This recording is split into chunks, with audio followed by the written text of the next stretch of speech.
இந்த இறைவார்த்தைகளின் ஒரு பகுதியினை உங்கள் ஆசீர்வாதத்திற்காக வழங்குகிறோம். கேட்டு ஆசீர்வாதம் பெறுங்கள்.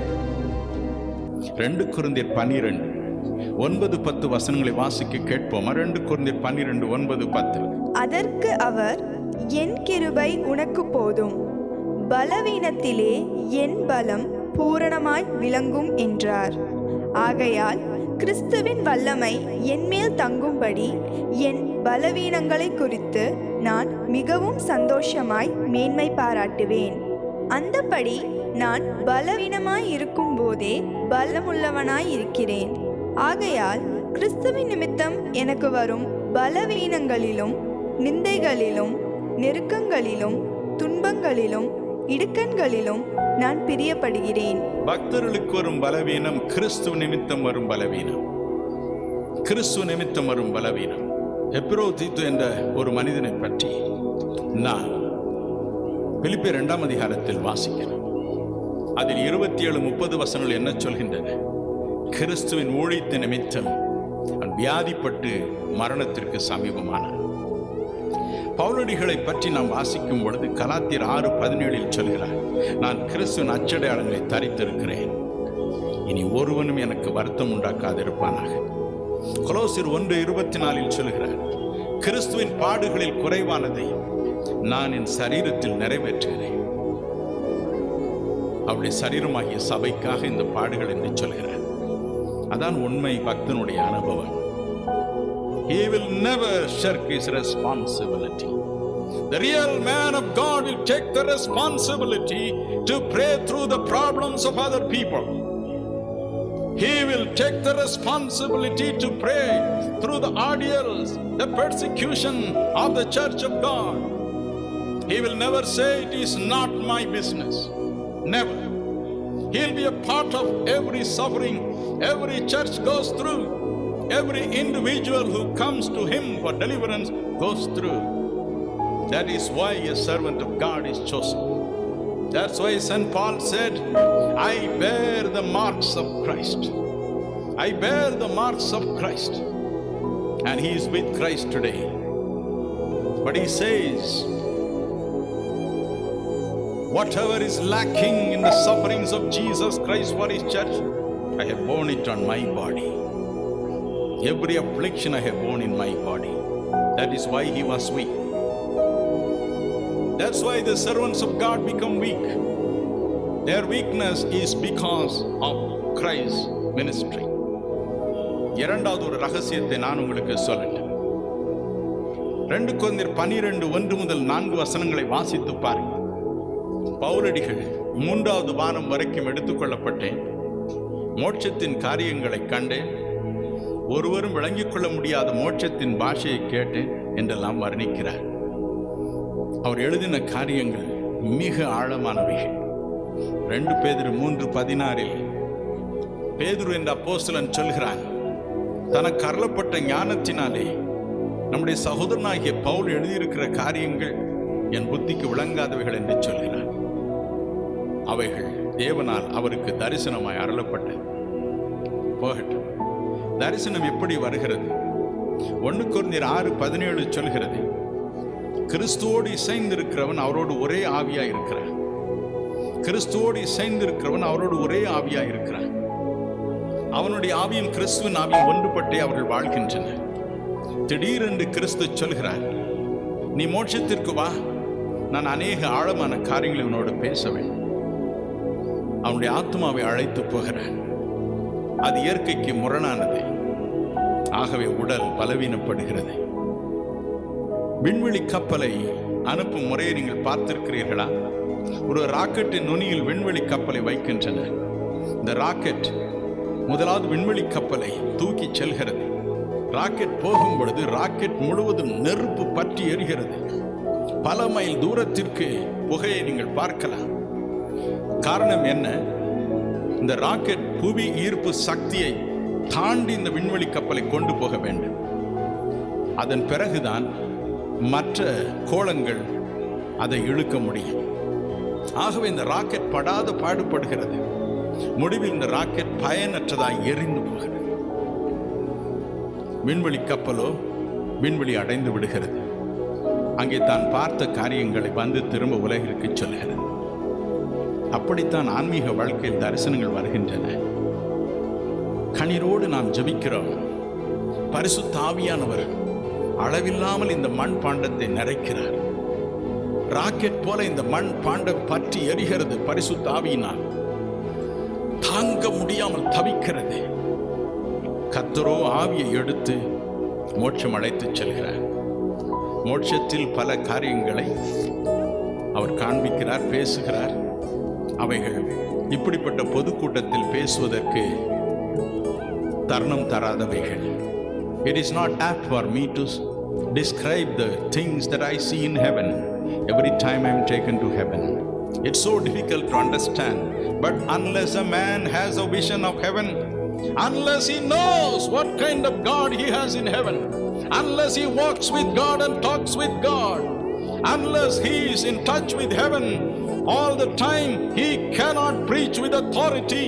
He cannot help the people. It is absolutely necessary for a man of God to have real heavenly vision and walk with God and talk with God.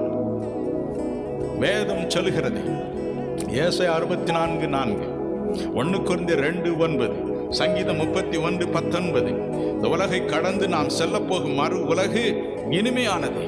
அங்குள்ள மகிமையை கண்கள் கண்டதில்லை, காதுகள் கேட்டதில்லை, அது புத்தியில் எட்டவும் போவதில்லை. So difficult. எப்படி ராக்கெட் போகிறதோ அதை போலவே உங்கள் ஆத்மா முதலாவது மேக மண்டலத்தை கடந்து செல்லும், நட்சத்திர மண்டலத்தை கடந்து செல்லும், பிளானட்ஸ் என்று சொல்கிற கோளங்களை கடந்து செல்லும். அதன் பிறகுதான் மோட்சம். கோடிக்கணக்கான தேவதூர்கள் அங்கே கடந்து செல்வார்கள். முதல் பகுதியில் நம்மை போன்ற சாதாரண மக்கள் கோடி கோடியாய் ஆங்காங்கே இருந்து புகழ் மாலை இயேசுவை பற்றி பாடுவார்கள். அது ஒரு சின்ன ஊர் அல்ல. மோட்சம் என்பது அமெரிக்கா போன்ற ஒரு பெரிய காண்டம். It's a continent so big and vast. அதில் தான் இயேசு இருக்கிறார். ஆனால் இயேசுவின் மகிமை நீங்கள் பார்க்க வேண்டும் என்றால் எல்லா இடத்திலும் அவர் இருப்பதாக தோன்றும். எங்கும் அவரை காணலாம். அப்படிப்பட்ட இடத்திற்கு அடுத்தபடியாக 2வது வாசஸ்தலம் ஒன்று உண்டு. அதன் மேல் 3வது வாசஸ்தலம்.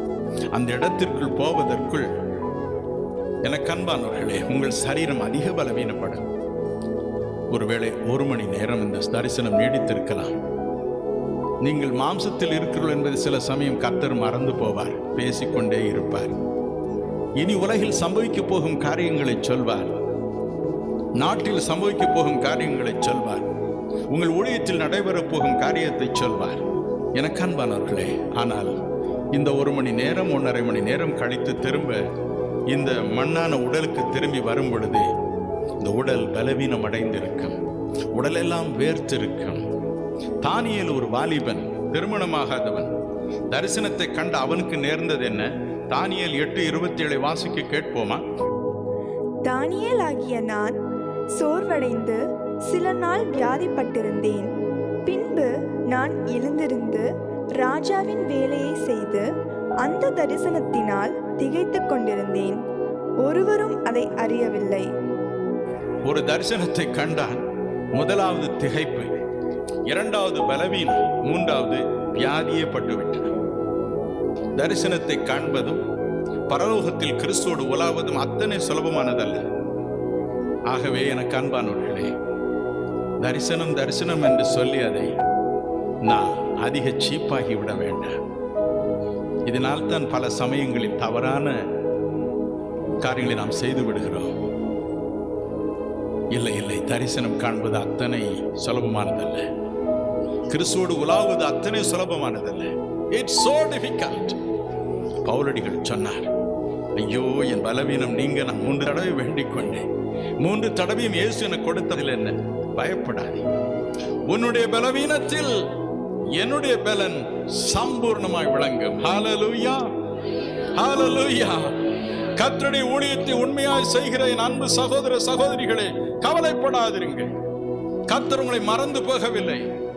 மற்றவர்களுக்கு ஜெபிக்கிற எனக்கு ஏன் இந்த கால்வலி என்று கேட்கலாம். மற்றவர்களுக்கு ஜெபிக்கிற எனக்கு ஏன் இந்த இதயத்தில் பலவீனம், இந்த நுரையீரலில் பலவீனம் என்று கேட்கலாம். இந்த பலவீனத்திற்கு ஆண்டவரை ஸ்தோத்திரியுங்கள்.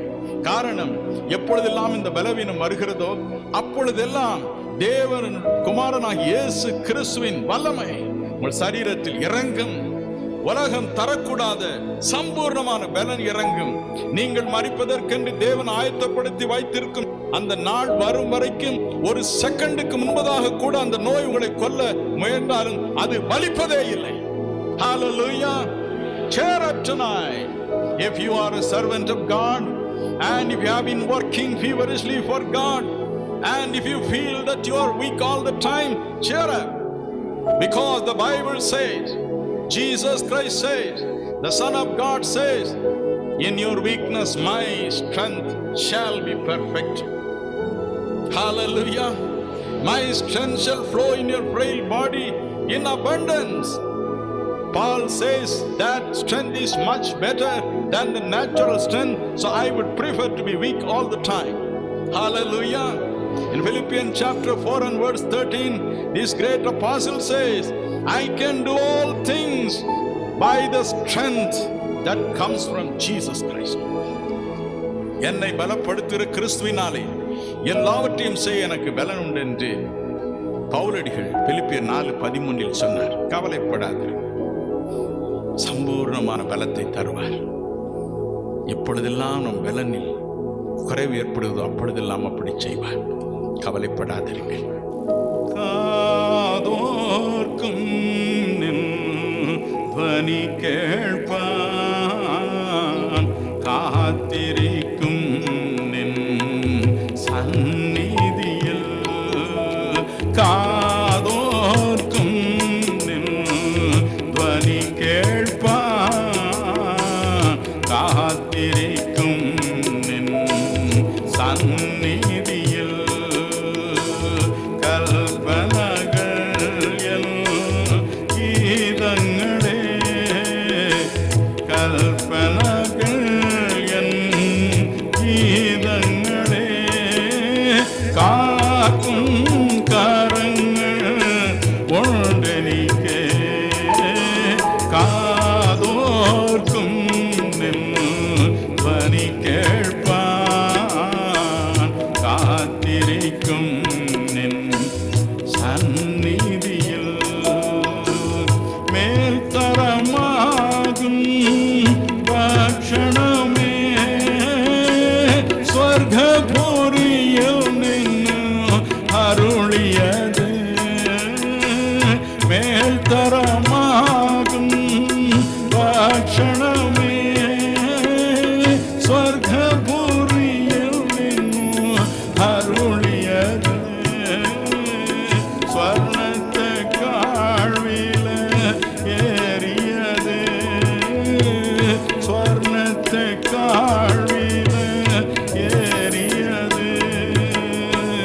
நன்மதரும் தினம் தோறும் அவன் காதோர்க்கும் நின் துவனி கேட்பான், காத்திரிக்கும்